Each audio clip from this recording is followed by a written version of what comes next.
People, there are a couple of items left. We've still got some interesting items. There are also a couple of fairly mundane items. I apologize for that, but it's an AGM. We have to deal with these things, and I will try and deal with them as quickly as I can.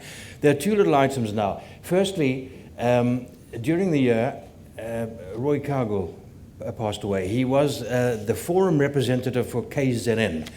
We were entitled, in terms of the Constitution, to appoint somebody in his place pro tem, and that was Peter Dival, who's sitting out in front of me here. We do, however, need to confirm that at this meeting. It's not an item that is required at the AGM for a vote, but it does need to be recorded.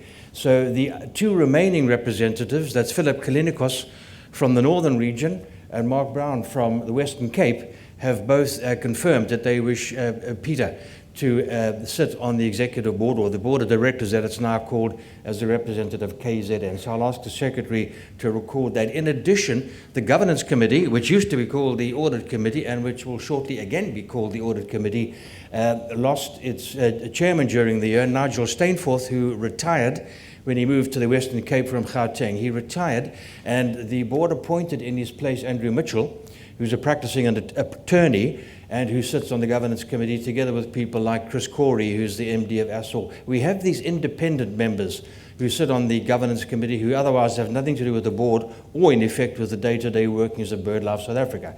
Andrew Mitchell was appointed the chairman, and we do need, in fact, it is an appointment, the chairman of the governance committee, stroke audit committee, which requires confirmation by this AGM.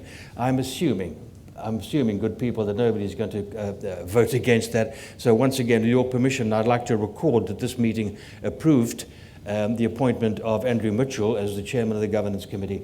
There's one more boring thing I'm afraid I have to deal with later, but before that, Mark has some other more interesting things to deal with.